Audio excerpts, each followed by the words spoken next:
Hi, everybody. Welcome back to Ask an Addiction Specialist. I'm Dr. Bob Weathers. I'm happy to be here as your host today as we go on another exploration of concerns that are related to successful recovery from addiction of all sorts. Our focus for the last several weeks, and will continue through the next several weeks, has been on the topic of shame, specifically inspired by groups that I lead here locally in Orange County that I call our unshaming groups. The goal is to find ways to manage and, to the extent possible, to reduce the negative impact of shame. As I begin today, I want to invite you to engage with me.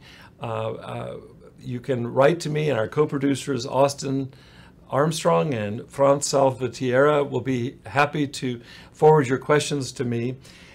In the spirit of this topic of talking about shame with the goal of reducing it or unshaming, I also intend today to respond. If you should send in questions, I'll honor your anonymity rather than name your names. In the past, I've named the names of those who've contributed. I very much appreciate that, but I want to invite people who wouldn't otherwise share to do so today. So I will read your questions and respond to them anonymously, if that's okay. So I invite you to share any questions that come up. I have a number of questions built through the presentation today. It's going to be an active exercise. You'll need a piece of paper to engage in what we're going to be doing, and a pencil or a pen to write.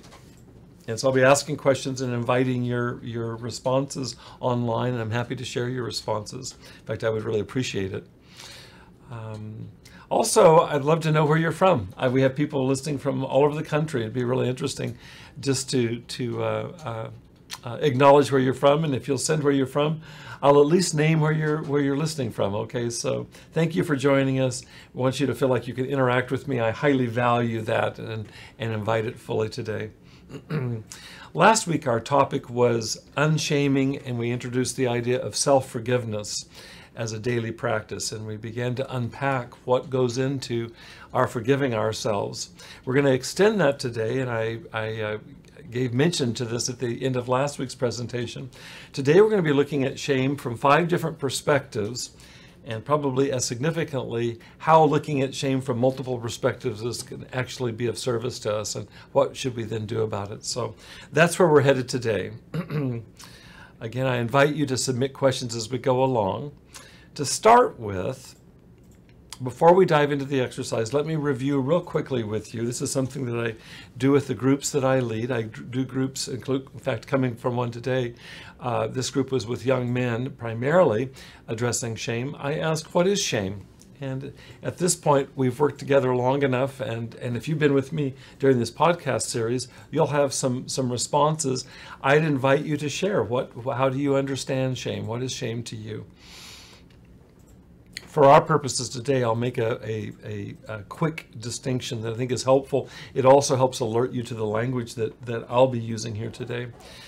I like to make the distinction between when I've done something bad or wrong, or if I've done something to harm you, I should feel bad about that, and that would be guilt, feeling remorse about having done something wrong or bad. But when it moves across into not just my feeling bad about what I did, but feeling bad about who I am. In other words, there's something wrong with me for having done whatever I've done. And if that feeling is an enduring feeling, now we're getting into the province of shame. And that distinction is a critical distinction, and we'll be unpacking that later today as we talk about, among other things, the negative impact that has on our general health and psychological well-being. Specifically in the arena of talking about addiction and recovery, I'll oftentimes ask my clients in our groups, what is the number one trigger for relapse? If you're sincere about your recovery and yet you find yourself relapsing, what's the number one trigger? And they know, as we've summarized in previous meetings here as well, that the number one trigger for relapse is stress. That stress can come from the outside. Oftentimes it rises up from the inside as well. And then we take it one step further, which gets us into the whole arena of shame, is that I've summarized in my groups, and I have here as well, that in a review of 200 studies of stress, specifically stress hormones that arise in the context of stress, Our body secretes hormones in response to stress that alerts our body, moves us into a fight or flight kind of reaction. The number one trigger for cortisol elevation, cortisol being, along with adrenaline, one of the two stress hormones, the number one trigger for the elevation of cortisol is shame. The way that shame is defined in this biological/psychological literature is this, is on the one hand, it's the fear of being excluded or judged socially, being kicked out of my outgroup, being marginalized. And so it's a threat to that attachment, a threat to that connection. That's on the one hand. And the flip side of that is a threat to my self-esteem, how I feel about myself. And they go hand in hand. How I feel about myself oftentimes is mediated by how I am feeling with the people that I care the most about, my loved ones. And if there's a threat to that connection, that goes right into my feeling okay about myself. And so when that's stirred up, either one of those threats or both of them, a threat to social acceptance or a threat to self-esteem, my cortisol goes out the roof, and it manifests as anxiety, it manifests as distress. And in the context of addiction and recovery, it will oftentimes lead to relapse.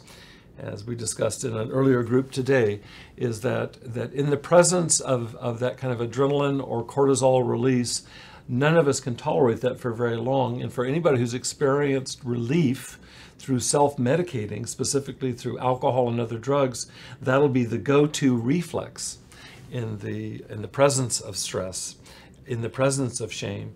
And so you begin to see how it is that our talking about shame, it's what I specialize in, is working on this, because I feel like it's one of the paramount, especially psychological foundations, is to find some way to manage and lessen the impact of shame in our lives if we're going to sustain a successful sobriety. So here we are then with an exercise to start with. I'd like you to take a piece of paper and divide it into half with a line going down the middle, and then half with a line going across the middle. Vertical line, horizontal line, which will leave you with four quadrants. What I'm doing here is I'm expanding on an exercise that we used earlier, some weeks ago in our podcast series. While I'm thinking of that, I want to recommend that you access our archived, all of our podcasts have been archived. Austin and Franz have those available on our Facebook group here, as well as through YouTube. So I want to recommend those resources for you. And in one of our earlier podcasts, when we were looking at this same model, we were applying it to addiction, how we understand addiction from four different perspectives. Today, we're going to apply it more specifically with a laser beam. We're going to apply that same analysis to the phenomenon of shame. So if shame is that feeling that I have that there's something wrong with me, there's something bad about me for having done something wrong, I want to ask you this question first of all, and I want you to answer this in the upper right-hand quadrant. If you have that piece of paper divided in front of you, the upper right-hand quadrant, I want you just to write a sentence or two in answer to this question. I also invite you to submit those questions here online, and you can do that in the chat box with our presentation today. First question is this: how do you think a brain scientist explores shame? Let me help you with that question. A scientist, specifically a brain scientist, looks at any behaviors, looks at any functions within the human body, looks at them from the outside, looks at them objectively with various measurements for being able to quantify what's going on in our experience. And so if you imagine a brain scientist, a scientist who focuses on researching the brain, how would they go about exploring what's going on for somebody who's in this experience of feeling bad about themselves? And just write down a couple thoughts. You don't have to be an expert in brain science to answer this. Just what would be your thought? How would a brain scientist go about examining or exploring this phenomenon we're talking about? It's an interior phenomenon. How would they assess it? How could they turn that into numbers?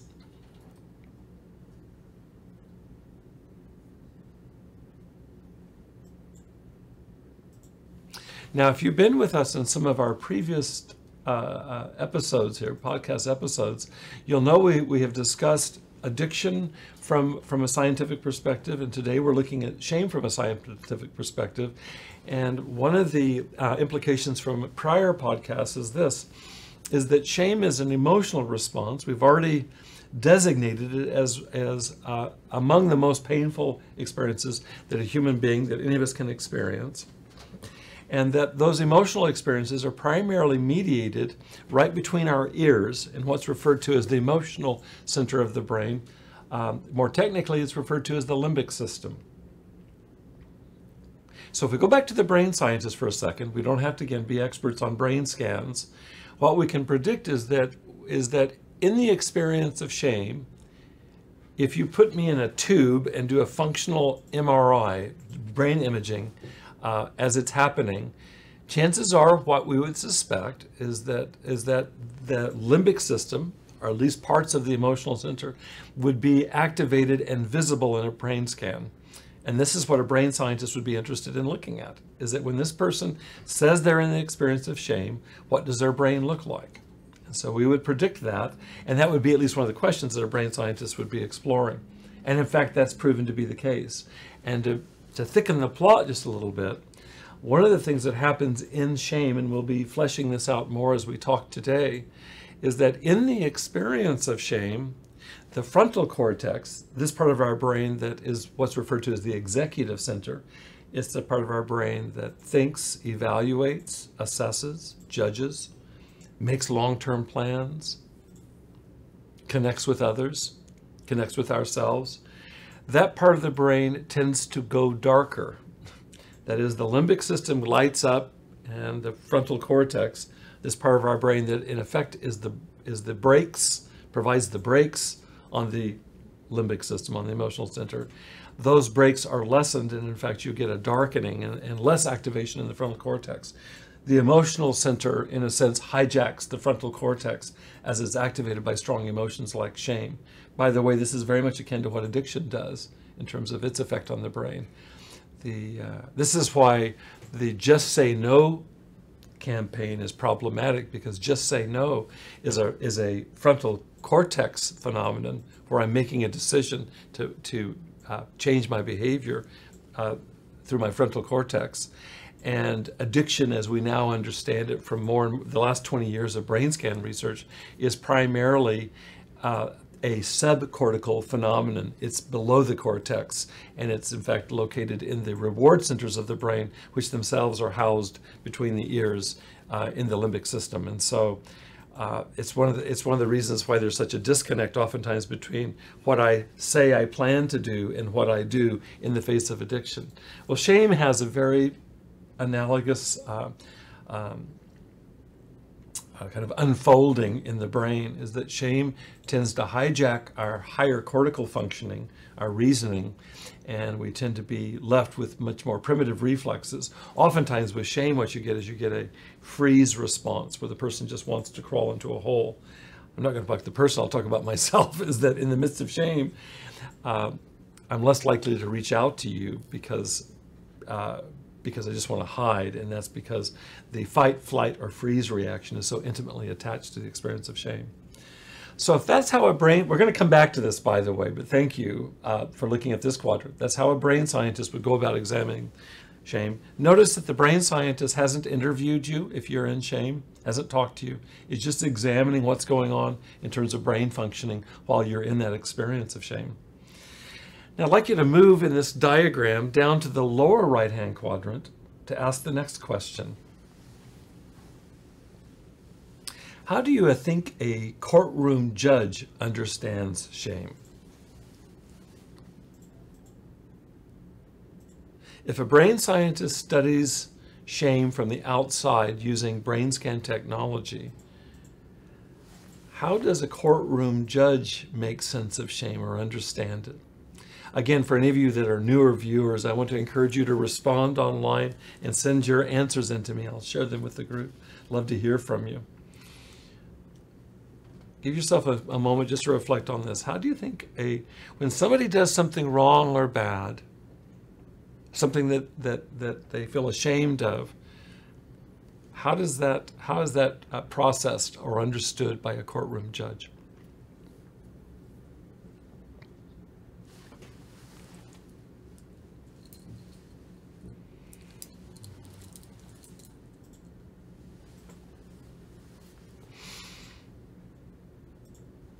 One thing we can know probably for sure as we start to address this particular quadrant, that of the courtroom judge, is that it would be unlikely the courtroom judge would be moved or swayed or even have much interest in what we just talked about, which is the perspective of the brain scientist.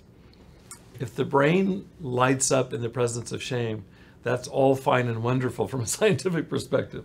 But from a legal or ethical perspective, which is really what primarily the courtroom judge is going to be operating from, he's going to be far less interested in what's going on in the brain than what happened with the behavior and what are the consequences, the legal consequences of somebody having done something wrong, particularly if there's an infraction against established law. If, for example, we talk about an infraction in the context of addiction, so many of the clients that I work with have gotten into trouble with the law, not only because of the substance, but because of the impact of the substance. So many of them have been addicted to substances that are illegal to buy, to use, and also under the influence of those substances have violated other laws. I'll just pick one example. Many of the clients I see have lost their ability to drive a car. They've lost their driver's license because they were driving under the influence of a substance. Now, the judge is going to be very interested in addressing what needs to happen to make sure that this person that there's consequence. We operate in this country with a system that's referred to as retributive justice, where there's retribution for the violation of laws. And it can be the loss of privileges, like I mentioned, the loss of a license, or it can be the loss of freedom, such as being incarcerated. The judge is going to be interested in looking at the behavior and what the consequences are of that behavior. And at their best, that's where this stays. I'm going to come back to this in a few minutes as I talk about all four of these quadrants that we're looking at to see how this can move even into a more problematic position. We'll be looking at some of the limitations of any one of these positions. And then we'll be looking at one central limitation of all of them, that all of them are vulnerable to them. By the way, each one of these perspectives is valid and I believe valuable. And so just as with the brain scientist, so with the courtroom judge. The courtroom judge, in fact, sometimes we'll talk about this. How does a judge understand addiction? And somebody once said to me in one of the groups, the way a judge understands addiction is that's 4 years.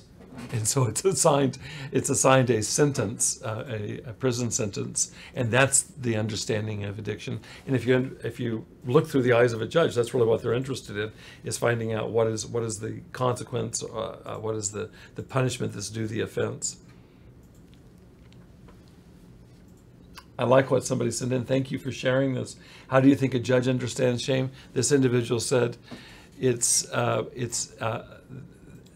there's a fee assessed, or there's a length of jail or a prison sentence, and that's exactly right. Whether it's 2 years or $20,000, there's a sentence given in response to that. And the same with shame. If I do something that's shameful, the judge is less interested in talking about my shame, and certainly not interested in looking at it from a scientific perspective, investigating what's going on in my brain. There will be a consequence, and that's the judge's responsibility, and rightly so. So that's the lower right-hand quadrant. Let's keep moving on. I want you to move now to the lower left-hand quadrant and ask this question. How do you think a loved one defines shame? How does a loved one define shame? Let me spell that out a little bit more here. If I do something that harms a loved one and somebody that I'm close to, if I do something that's hurtful to them, and I have remorse for that, how might a loved one respond to that remorse? And specifically around shame, we define shame as not that I've done something wrong, but that I am someone wrong. I am someone bad. And so I want you to reference your own experience to think of times where you've done something to hurt or offend somebody that you loved, and that their response in the context of the closeness of the relationship is to shame you for having done what you did. So put yourself in that mindset for just a second. How do you think a loved one defines shame? I again invite you to share your responses, and I'll share them with the group. I appreciate your sharing your responses in our chat box here.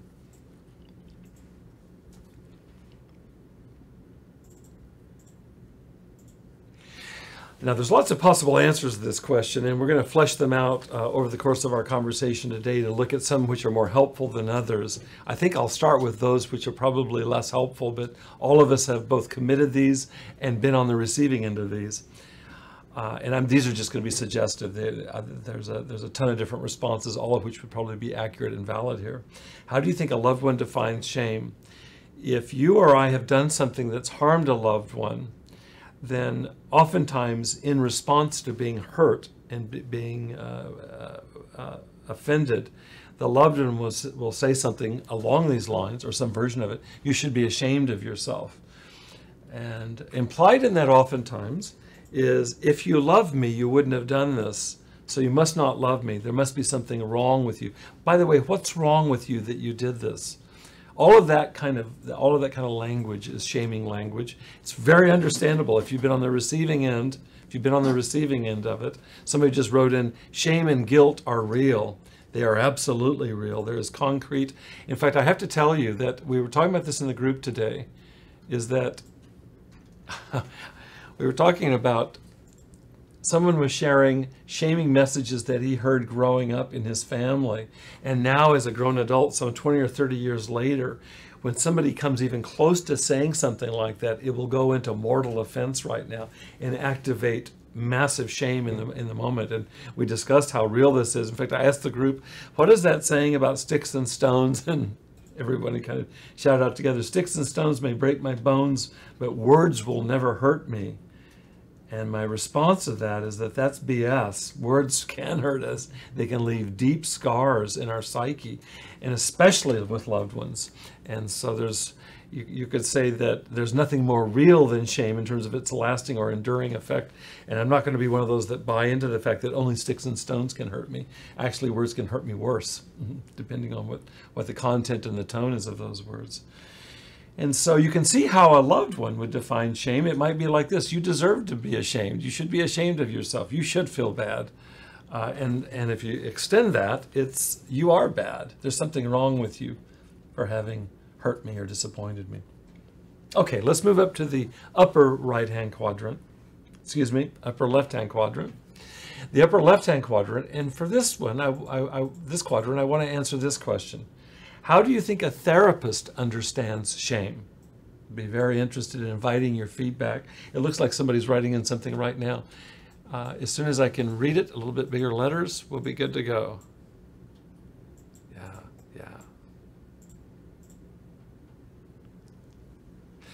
This is in response to the last one. I want to come back to the last one where we talked about how do you think a loved one defines shame? And this individual shared emotional pain, anger, confusion, loss of trust. Oftentimes what happens in relationship, and we discussed this in today's group, is that when there's a rupture in the relationship, it's so painful because we're so wired to be connected to one another, that when there's a rupture in the relationship, it'll manifest as an injury to trust. And ironically, and sometimes really, it's not obvious at all, the person that feels ashamed for having done something wrong, if it moves into shame, will actually look like they don't care. Shame, as I said, is a freeze response. It's a freeze response on emotional expression, among other things. And so what's adding fuel to the fire, somebody's hurt your feelings, they feel ashamed because they're basically sunk by shame. Shame paralyzes them expressing any kind of remorse. They'll look like they don't care, which just adds fuel to the fire, makes it actually worse. And so the damage to trust, for sure. We're talking about emotions that once they get going, especially because we're talking about emotions that are not subject to the brakes of the frontal cortex, once those emotions get some momentum, of course they lead to confusion. And in fact, sometimes when we're the most outspoken is where we're the least clear. This is the way that the psychiatrist Carl Jung talked about complexes. He said, it's where I hold most rigidly to that which I feel most ambiguous about. And that's the way it goes. The limbic system is not all that clear. It's extremely reactive. Like we said, it's all lit up, but it doesn't have access to clear thinking and kind of rational self-assessment. And so it can be quite injurious in relationship when there's an injury and then shame is involved, either for the person not expressing. If I'm ashamed for having done what I've done and I'm not able to come to you, that's a problem. And if you're hell-bent on shaming me for what I've done, that's going to probably get me to stop in my tracks. And I speak a lot to men. We talk about this. Two very typical responses that men have to shame, because shame is such a vulnerable emotion and we're wired and taught not to express vulnerability, is that in response to shame, men will oftentimes either aggress, move against somebody, fight, on the one hand, or on the other hand, distance. And that would be back to the distancing or the freeze response of shame. There's another comment that's coming in.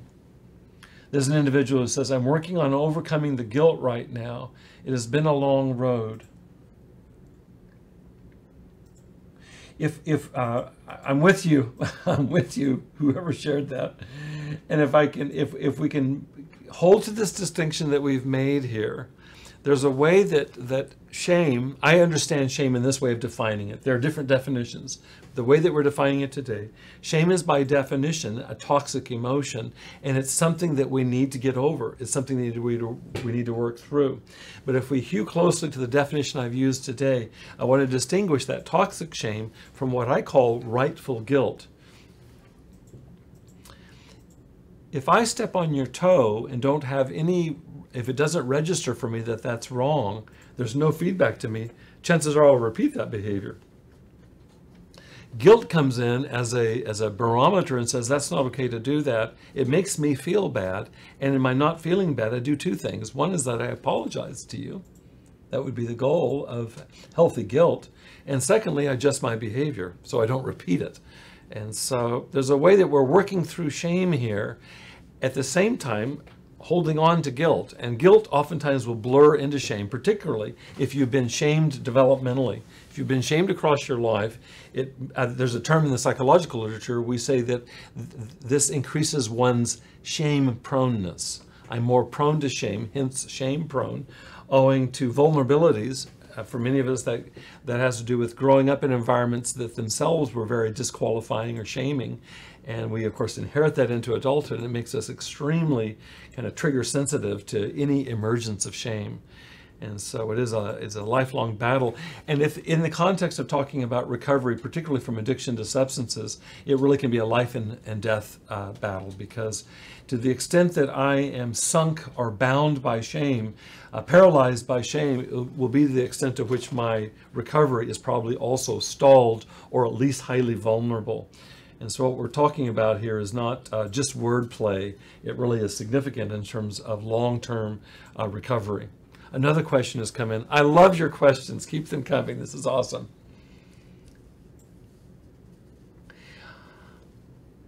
Yes. This individual says to make sure that I think I know who this individual is. I think he's sitting here in the room with me. Is that you, Austin?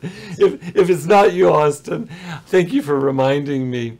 I want to invite all of you, all three of us, Austin, Franz, and I, are all really invested in getting the good word out here about things that can be useful to others. I care a tremendous amount, not only for my own recovery, but for your recovery, if you're in recovery from addiction of any kind, and if not that, if your loved ones are in recovery. I really recommend that you share this video with them, please. Thank you for that reminder, Austin, because if you're finding this useful, imagine others in your life that could also find a value. And it's easy enough to share right there on the screen. You can press a little arrow and share through multiple media. So encourage you to do that. Thank you, Austin.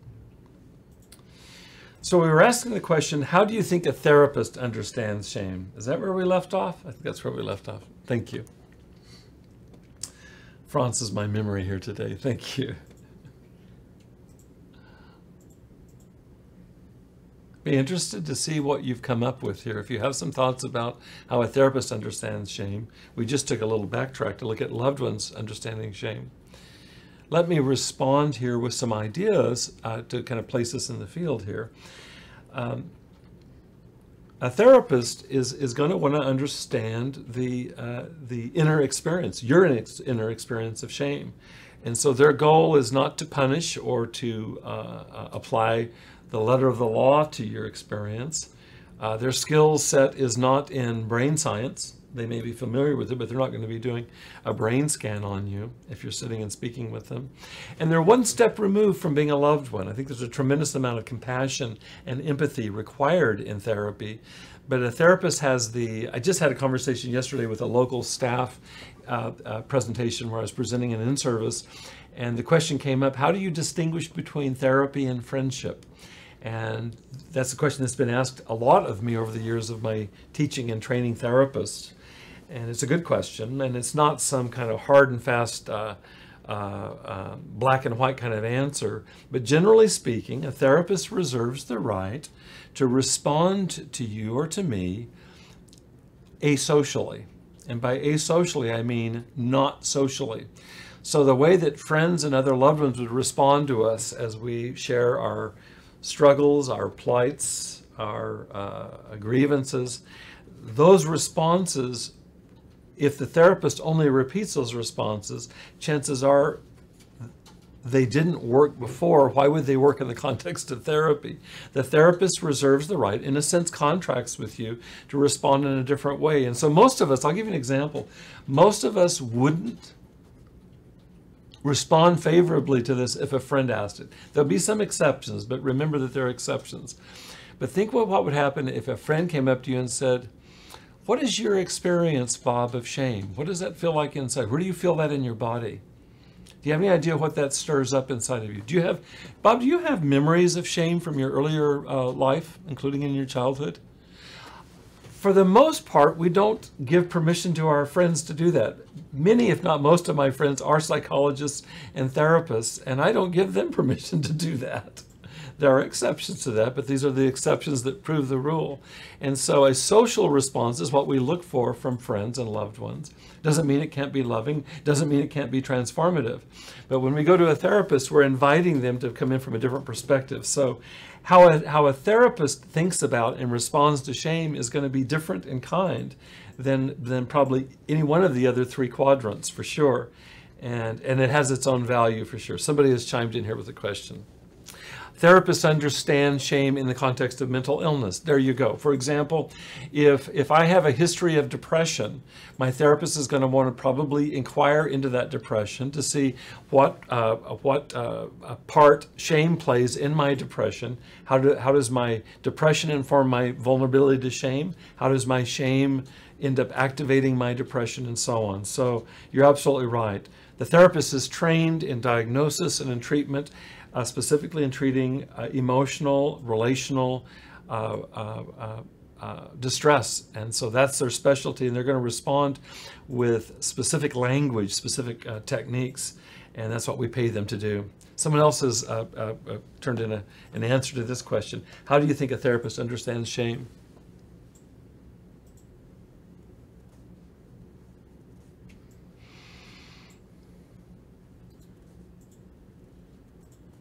This is wonderful. What somebody is doing, this is wonderful. I commend this. This person has shared that they want to give back. They want to pay forward after their own experiences. So they've gone back to school, and they're within a year of getting a degree specializing in the treatment of substance abuse, now that they'll be able to help others. And so you'll be operating with your own experience, for sure, as do I, myself being in recovery, and also with a whole set of skills that have been honed over what will have been 4 years of very advanced studies in the treatment of substance abuse. And you'll have a lot to give from this quadrant that we just discussed, the upper left-hand quadrant, looking at the interior of shame as a therapist would. Someone else has chimed in a question. This person says, thank you for breaking down the 4 quadrants. You're welcome. I'm happy to be of service. And we're not even done yet. This person says it helps her to understand what might be going on with her husband, and it helps to adjust your approach. You'll see implied here you'll see implied here is that in fact, the next question we'll get right at this. What's implied is that any one of these perspectives is valuable, I believe, imperative, and there's not a one of them that stands alone. Is that we need all of these perspectives and more. I've just touched on 4 different quadrants, 4 different perspectives, and there are many more that we didn't talk about. I could have said, how does a minister, for example, or a spiritual seeker understand shame? That's just one example. But let me ask the next question, which will get at this. I liked very much what this person said, by the way. Thank you. Education is imperative in our recovery. I fully agree. What I'm doing here today is I'm presenting left brain information. This is information that I've learned and read and that you have. And we are here in conversation.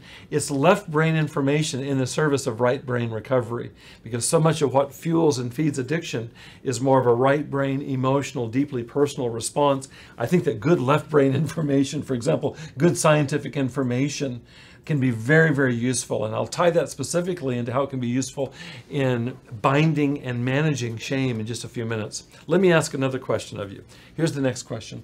How do you define shame? So take the piece of paper you have, turn it over, and on the back side, I want you to just write in a sentence or two how you define shame, and I fully invite your sharing those with us here. How do you define shame?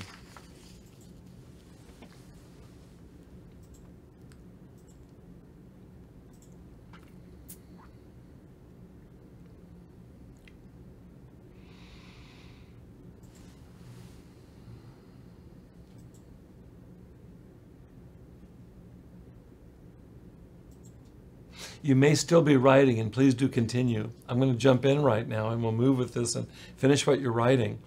I hope that in your own definition of shame, that you would include some respect for the 4 perspectives that we've already covered, these 4 quadrants, and I hope that you came up with some that we didn't.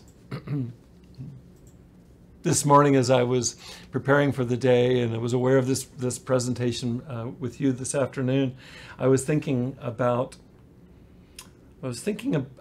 shame from an existential perspective. And the way I understand an existential perspective, it's a perspective that all of us take in our lives when we look at what's most valuable to us, what gives our lives meaning and purpose. And so I was looking at shame just as I was reflecting on it, getting ready to head off the door. What does shame look like from this perspective? I also thought, for those of you that come from an organized religious tradition, every religious tradition has some language around shame. And so how does your religious tradition and your religious experience within that tradition, how does that inform how you understand shame? So you can see that there's many more perspectives that we haven't even touched on, but these at least are suggestive. And maybe what we could say is they're the minimal amount. This quadrant model is the minimal amount if we're going to give full duty, full attention, full respect to this phenomenon that is so limiting to us in our lives, and particularly for individuals who are seeking recovery from addiction, is absolutely pivotal that it be addressed. So what I'm suggesting here is that all 4 of these perspectives and your perspective added to it, which is perhaps some combination of all of these perspectives and more. Each one of these perspectives is necessary, but no one of them is sufficient unto itself. In fact, there's what's referred to as the part-whole error that's been attributed back to the early Greek philosopher Plato. I'm going to pause with Plato. We will come back to Plato. I'm going to tie a Plato string around my finger. Someone responded here, how do you define shame? And their response is, it's disappointing others and the loved one and one's loved ones. It's losing their respect. Yeah. Do you see how that when we answer that question, how do you define shame, that more than likely we go to the interior domain. And this is the domain that, for example, therapists explore at length and in depth. I doubt that very many of us think of what's going on in our brains. I'm asking you to do that today. We don't have direct access to that. We have indirect access in terms of our feelings and our thoughts. But a brain scientist is going to have to do a brain scan to figure out what's going on with my brain when I'm ashamed. And if any of you are in the experience of having lost privileges by breaking the law, lost freedoms your mind very well might have gone to that quadrant as well, and you might have included it here.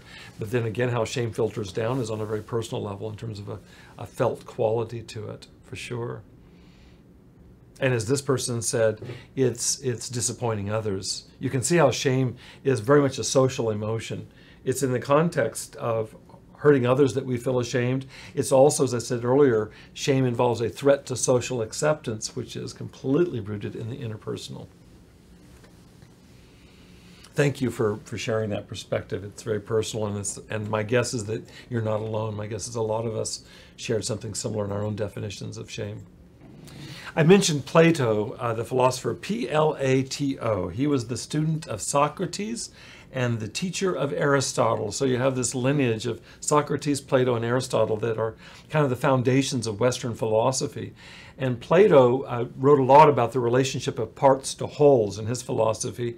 And from that, we've come up with this idea of a part-whole error. And that basically is, in the context of our conversation today, is taking any one of these perspectives on shame and mixing it up with being all of the perspectives. So no one perspective or part equals the whole. And when I take my part, my perspective, and then reduce everything down to it, that's the part-whole error.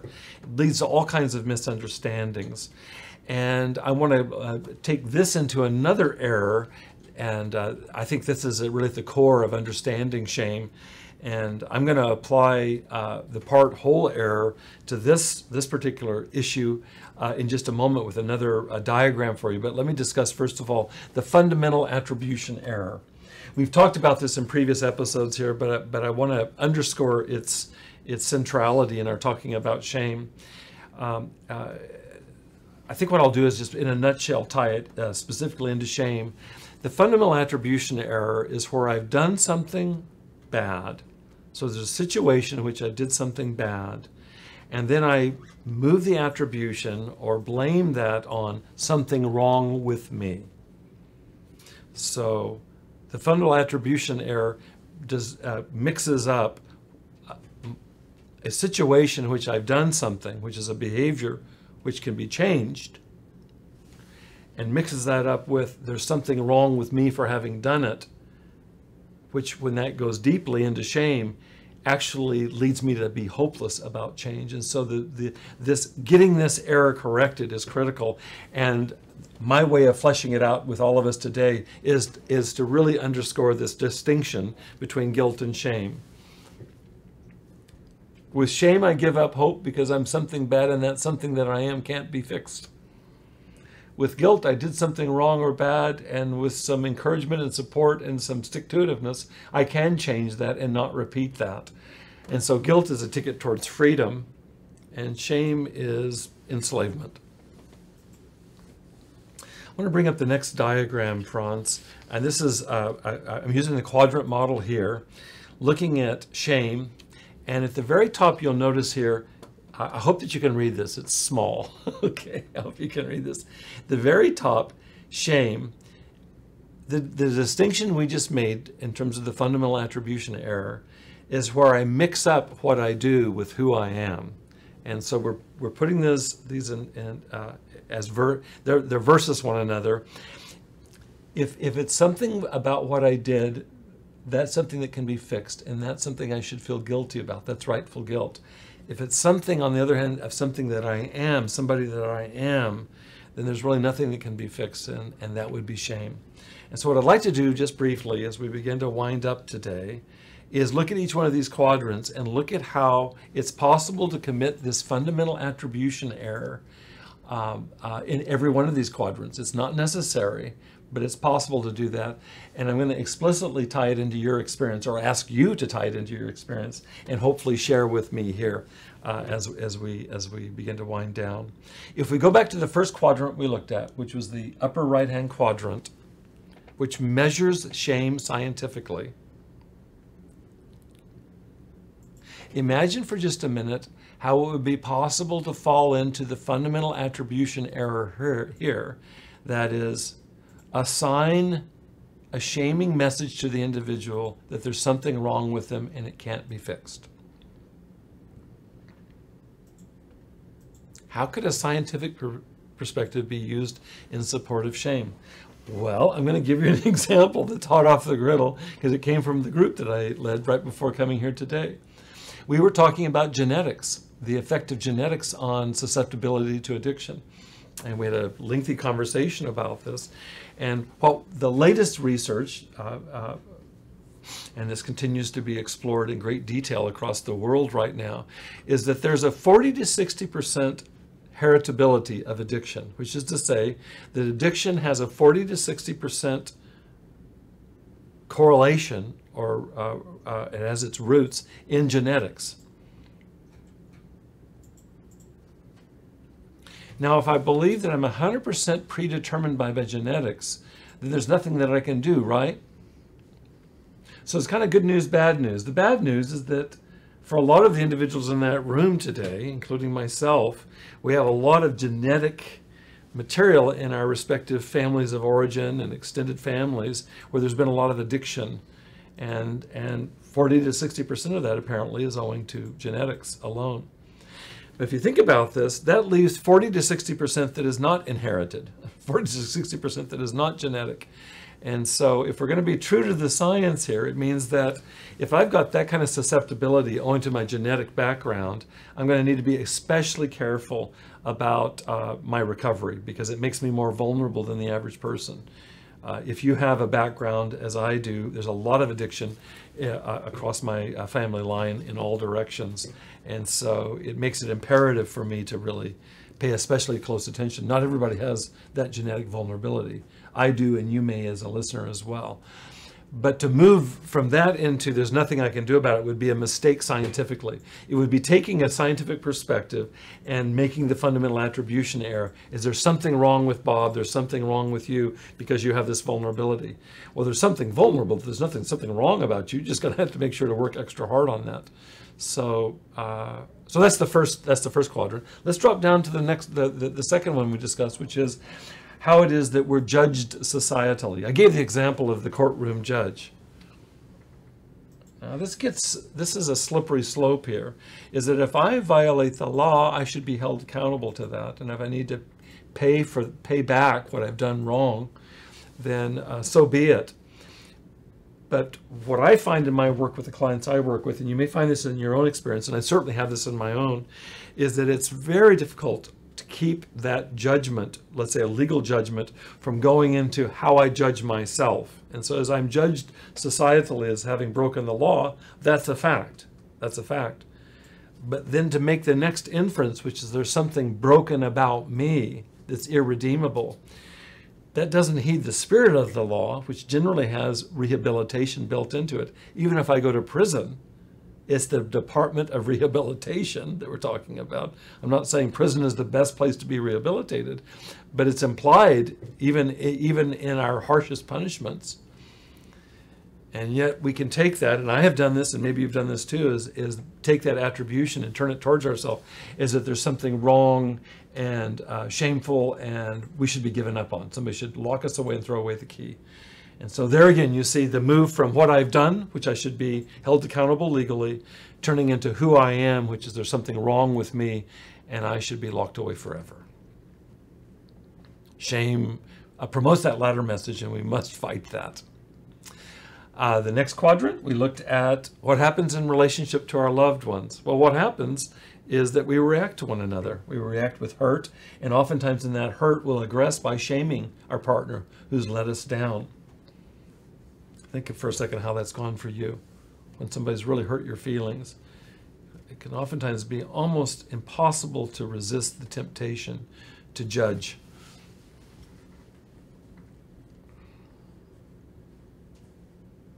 So it's understandable as a form of aggression, but it's not useful in terms of fostering any kind of repair, including for the one who wronged us to assume rightful guilt. Is that as we shame them, it will shut down even the capacity to open the door to expressing remorse or guilt. And so it's very natural and understandable, and we have to fight against it ourselves, is that in relationships with our loved ones to not shame one another.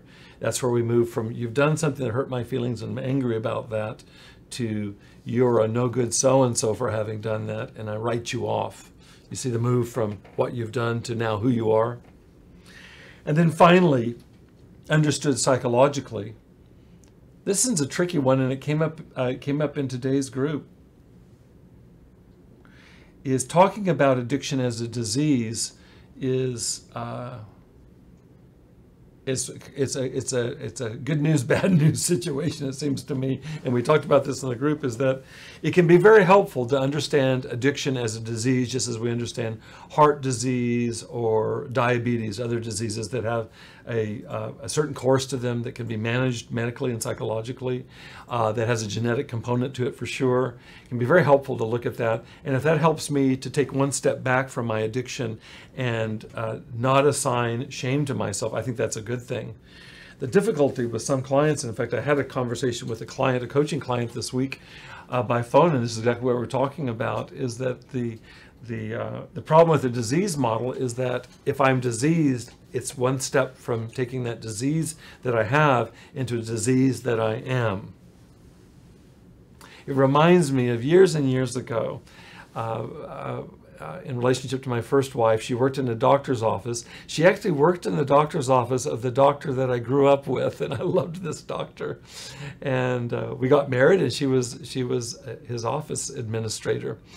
And I remember coming in there one day, and it wasn't the doctor, but it was one of his nurses, I believe, who referred to a certain individual who was coming in there. Let's say it was Bob Weathers that came in there, referred to this individual as, if I recall correctly, he's a cancer.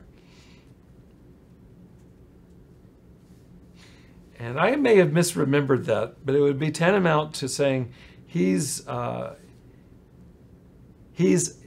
addict.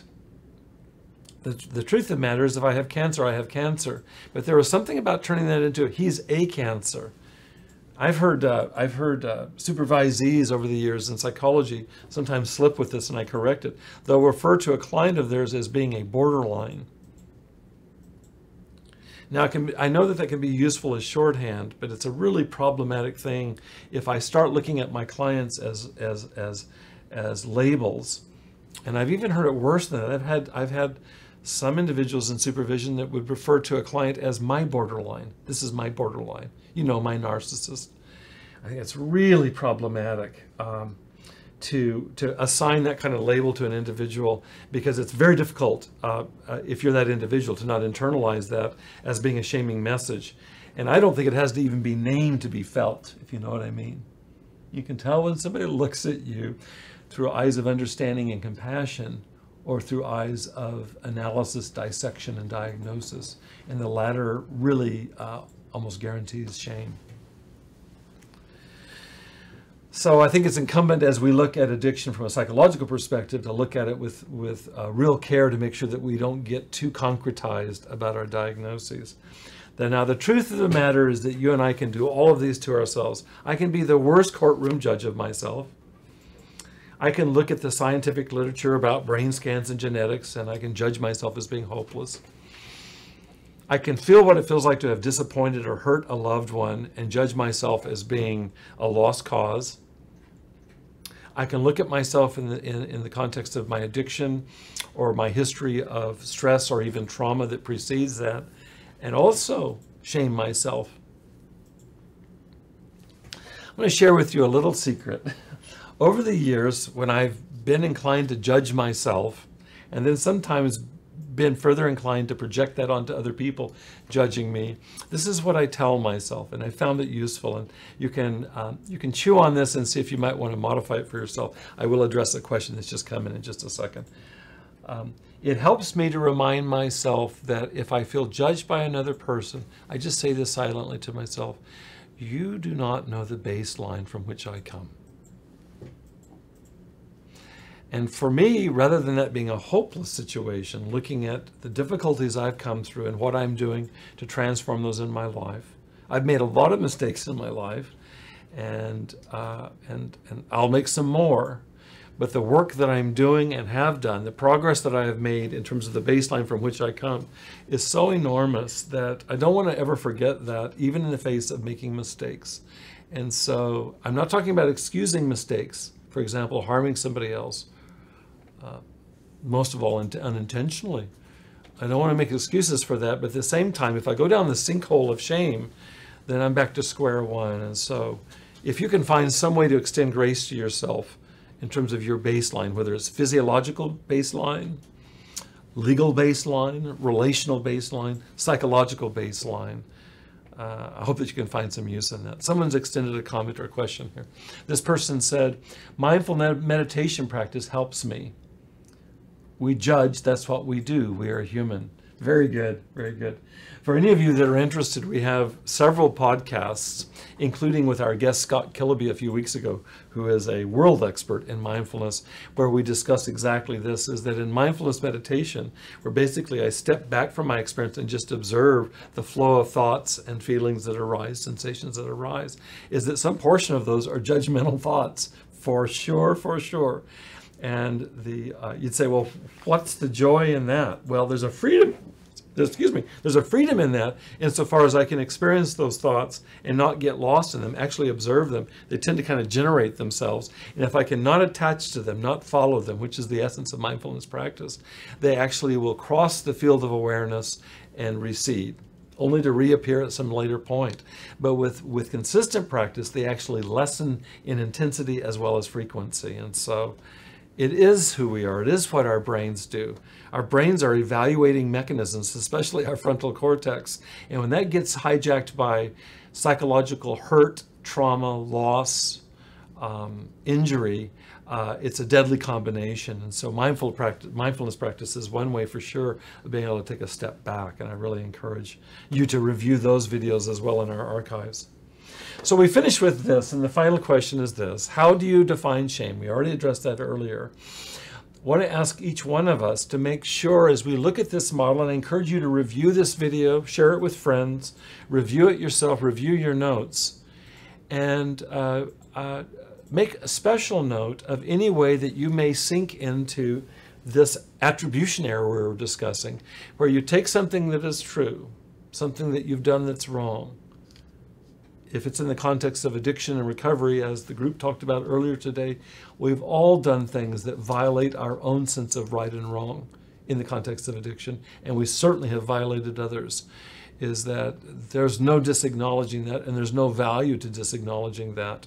But is there a way that I can hold the wrong that I have done in proper perspective, which is what we're calling rightful guilt today, so that I might mend and repair not only what I have done to others, but also mend and repair what it is that I did wrong to start with it within myself. And that's a process of healing that we can all engage in, but we can only engage in that insofar as we're free of shame. So there you have it, 5 different perspectives on shame. And what we can do about it, the most important thing we can do about it is root out this attribution error, root out shame, so that we can stick with that that can lead us to productive growth, which I believe is rightful guilt. Who would have ever thought that guilt would be freeing, but it really is freeing, especially when you look at the enslavement that is compared with shame. Any final comments or questions I invite you to share right now as I begin to wind down. I want to thank you for joining me wherever you are across the country. Appreciate it very much. I'll be back next week and would love to have you join me then. What we'll be doing next week is going in depth in the upper left-hand quadrant, the psychological sector, where we looked at how would a therapist define shame.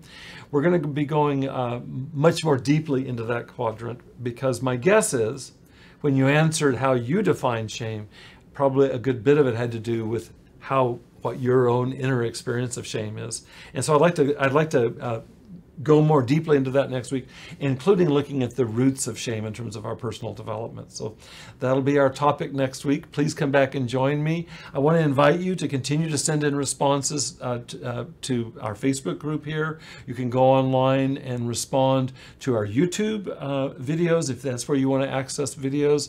You can also go to Beginnings Treatment Center, has these videos stored there. You can also go to my website. It's www.drbobweathers.com, and you can respond to me directly there, and I will be happy to correspond with you. I mentioned my website because it's another set of resources for you. Our podcast that Austin and Franz and I have done here, I hope will be of service. We've covered a lot of ground over these first few months together with a lot more to come. And would love you to access these, consider these as resources. I'll tell you what, when I have clients reach out to me who are interested in recovery coaching, the first thing I do is I recommend that they access these archives because there's so much information here that's chock full of applications to recovery. The same with my website. So go to my website and you'll see that I've got lots of, for example, lots of blog posts into what we're talking about. I've got a book that I'm finishing up right now. The title of it is Unshaming. It will be about this topic, and we're working on that right now. So thank you very much for joining. Hope to see you next week. Blessings to all. Take care for now. Bye-bye.